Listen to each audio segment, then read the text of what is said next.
Hallelujah. सबको जय मसीह की। प्रभु यीशु मसीह का धन्यवाद हो कि परमेश्वर आज हमारे साथ है और सचमुच में परमेश्वर ने हम सबको चुना है कि हमारे जीवन के द्वारा उसके नाम की बड़ी महिमा प्रकट हो जाए।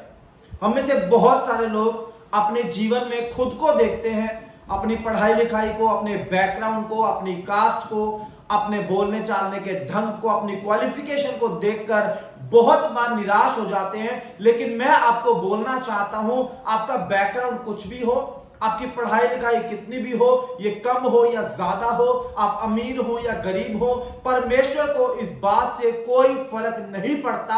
आपके अंदर चाहे कोई भी गुण ना हो, लेकिन अगर आप परमेश्वर के चुने हुए हैं, आपके जीवन से परमेश्वर की महिमा जरूर होगी, क्योंकि परमेश्वर ने आपको अपनी महिमा के लिए चुना है, अपने पास बुलाया है और परमेश्वर आपको जरूर अपनी महिमा के लिए इस्तेमाल करेगा। जब हम कुरिन्थियों की किताब को पढ़ते हैं, 1 अध्याय उसका 26 वचन से अगर आप पढ़ेंगे तो आपको पता चलेगा, वहां पर प्रभु का दास पौलुस कलीसिया के लोगों को लिखता है, हे भाइयों, अपने बुलाए जाने को तो सोचो, ना बहुत कुलीन बुलाए गए, ना बहुत धनवान। इसका मतलब परमेश्वर ने हमें बहुत अच्छे होने के कारण नहीं चुना है, यह तो उसका चुनाव था, जिस कारण से उसने हमें चुन लिया और हमें खड़ा कर दिया कि इस दुनिया में हमारे द्वारा परमेश्वर की बड़ी महिमा हो जाए। अपने जीवन में कभी भी अपने अंदर हीन भावना को मत आने दे। आपको चाहे बोलना आता हो या ना बोलना आता हो, आप पढ़ना जानते हो या ना जानते हो, आप कम पढ़े लिखे हो या ज्यादा पढ़े लिखे हो, आपके अंदर कोई गुण हो या ना हो, इस दुनिया के लोग चाहे आपको निकम्मा या बेकार समझते हो, लेकिन एक बात का खुदा का धन्यवाद करना कि आपको परमेश्वर ने चुना है और इसलिए चुना है कि आपके द्वारा खुदा का राज्य बढ़े, आपके द्वारा इस दुनिया में खुदा की महिमा हो जाए, आपको परमेश्वर इस्तेमाल करे, आपकी जिंदगी में प्रभु बड़े बड़े काम करे, आपकी प्रार्थनाओं के द्वारा आश्चर्य कर्म हो जाए, आपके द्वारा बहुत सारे लोग सुसमाचार को सुने और आपके द्वारा बहुत सी आत्माएं बच जाए, आप परमेश्वर के राज्य के वारिस हो जाए। इस कारण परमेश्वर ने आपको चुन लिया है। आमीन। जब परमेश्वर किसी का चुनाव करता है, वो उसका डील डोल नहीं देखता, वो उसकी शक्ल को नहीं देखता, वो उसकी पढ़ाई लिखाई को नहीं देखता, बल्कि परमेश्वर तो अपने चुनाव को देखता है। बाइबल में आपको ऐसे बहुत सारे उदाहरण मिल जाएंगे। जब मूसा को परमेश्वर ने अपनी सेवा के लिए चुना तो मूसा बोलता है, प्रभु मैं तो मुंह का भद्दा हूं, मतलब मैं बोलना नहीं जानता हूं प्रभु, मैं कैसे फिरौन के पास जाऊंगा और लाखों लोगों को वहां से निकाल कर लाऊंगा, मुझे तो बोलना भी नहीं आता। लेकिन परमेश्वर का धन्यवाद हो, जो बोलना नहीं जानता था उसे परमेश्वर ने इस दुनिया के सबसे शक्तिशाली राज्य के सबसे शक्तिशाली राजा के सामने लेकर खड़ा कर दिया कि वो लाखों इजरायली लोगों का लीडर बने और उन लाखों लोगों की छुड़ौती का कारण हो जाए। खुदा ने मूसा के मुंह को नहीं देखा कि उसको बोलना आता है या नहीं आता, उसने तो केवल उसको चुन लिया और खड़ा कर दिया कि हजारों लाखों लोग उसके द्वारा बचा लिए जाएं। अगर आप बाइबल में यिर्मयाह भविष्यवक्ता के बारे में पढ़ेंगे, अध्याय 1 में, यिर्मयाह की किताब अध्याय 1 में पढ़ना शुरू करेंगे, आपको पता चलेगा परमेश्वर ने उसको मां के गर्भ से ही चुन लिया। परमेश्वर उसको बोलता है, मैंने तुझे मां के गर्भ से चुना और तुझ पर चित्त लगाया है, तू मेरा ही है।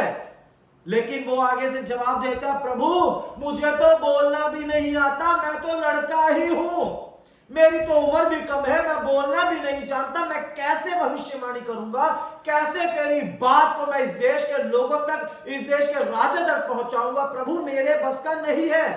लेकिन उस अध्याय को अगर आप आगे पढ़ेंगे तो वो बोलता है, परमेश्वर ने मेरा मुंह पकड़ा और परमेश्वर ने बोला, मैंने अपने वचन तेरे मुंह में डाल दिए हैं और मैंने तुझे अधिकार दिया है किसी के जीवन को बनाने का और गिराने का। आमीन। एक लड़का जो उम्र में भी कम है, जो बोलना भी नहीं जानता, उसको परमेश्वर ने जातियों के ऊपर भविष्यवक्ता ठहरा दिया, उसको परमेश्वर ने राज्य के ऊपर भविष्यवक्ता ठहरा दिया और जो भविष्यवाणियां यिर्मयाह ने की, प्रभु का धन्यवाद हो, सारी भविष्यवाणियां परमेश्वर ने ही पूरी की। आज आपको इस बात से मैं इंकरेज करना चाहता हूं, अपने आप को देखकर कभी निराश ना हो, कभी डिस्करेज ना हो। आपको बोलना आता हो या ना आता हो, आप परमेश्वर के चुने हुए हैं, यह बात आपके लिए काफी है। आपके ऊपर परमेश्वर का अनुग्रह है, यह बात आपके लिए काफी है। आप किसी नौकरी के लिए, अपनी क्वालिफिकेशन के लिए एलिजिबल ना भी हो तो भी मैं आपको बोलना चाहता हूं, परमेश्वर आपको जॉब के साथ ब्लेस कर सकता है। आपको किसी बिजनेस को चलाना ना आता हो, आपको बिजनेस का एक्सपीरियंस ना हो, लेकिन खुदा का अनुग्रह आपके ऊपर होना चाहिए, आप प्रभु के चुने हुए होने चाहिए, वो बिजनेस जरूर चलेगा। आप सेवा में आए हैं, आप बोलना नहीं जानते, आप बाइबल के वचनों का शायद ज्ञान कम रखते हो, लेकिन अगर आप प्रभु के चुने हुए हैं, वो आपको अपने वचन भी सिखाएगा, वो आपको बोलना भी सिखाएगा, वो आपको जाति के ऊपर भविष्यवक्ता भी ठहराएगा, वो देश देश जाति जाति के लोगों को आपके द्वारा आशीष भी देगा, आपके द्वारा बीमारों को चंगा करेगा, आपके द्वारा लोगों की जिंदगियों को बदलेगा, आपके द्वारा वो आत्माओं को बचाएगा, क्योंकि आप उसके चुने हुए हैं। अगर आप उसके चुने हुए हैं, मैं आपको एक ही बात बोलना चाहता हूं, यह बात आपके लिए काफी है। अगर उसने आपको अपनी मां के गर्भ से चुना है, यह बात आपके लिए काफी है। इसी बात के कारण आप इस्तेमाल हो जाओगे, इसी बात के कारण आप आशीषित हो जाओगे, इसी बात के कारण आप इस्तेमाल हो जाओगे, इसी बात के कारण खुदा की मर्जी आपकी जिंदगी में पूरी हो जाएगी। आज मैं आपको इस बात को बोलना चाहता हूं, यह बात आपसे कहना चाहता हूं कि अपने जीवन से निराशा को आप दूर करें। शैतान बहुत बार आपके जीवन में अलग अलग बातों को लेकर आता है और आपको निराश करता है। वो आपको निराश करता है कि तुझे तो पढ़ना नहीं आता, वो आपको निराश करता है कि तुझे तो प्रार्थना करनी भी नहीं आती, वो आपको निराश करता है कि तेरे जीवन में तो इतनी सारी कमियां हैं, तेरे जीवन में इतने पाप है, तेरे जीवन में इतनी बुराई है, प्रभु तुझे कैसे इस्तेमाल करेगा। वो आपको निराश करता है कि परमेश्वर तो तेरी प्रार्थना को नहीं सुनता, वो आपको निराश करता है। लेकिन मैं आपको एक बात बोलना चाहता हूं, आपको बोलना पड़ेगा, शैतान को जवाब देना पड़ेगा, मैं परमेश्वर का चुना हुआ हूं, मेरे जीवन में परमेश्वर की एक योजना है, परमेश्वर अपनी योजना को जरूर मेरे जीवन में पूरा करेगा। आपको इस बात पर विश्वास होना चाहिए। आपके किसी भी काम को करने से पहले, आपके पाप या धार्मिकता से भी पहले, उसने आपको आपकी मां के गर्भ में ही चुन लिया था और उसी दिन से उसने आपको अपने काम के लिए तैयार करना शुरू कर दिया था। सभी भाई बहनों को जय मसीह की। अगर आप दिल्ली या दिल्ली के आसपास रहते हैं तो आप सब जरूर आएं लिविंग ग्रेस चर्च दिल्ली में। अधिक जानकारी के लिए दिए गए नंबर पर संपर्क करें।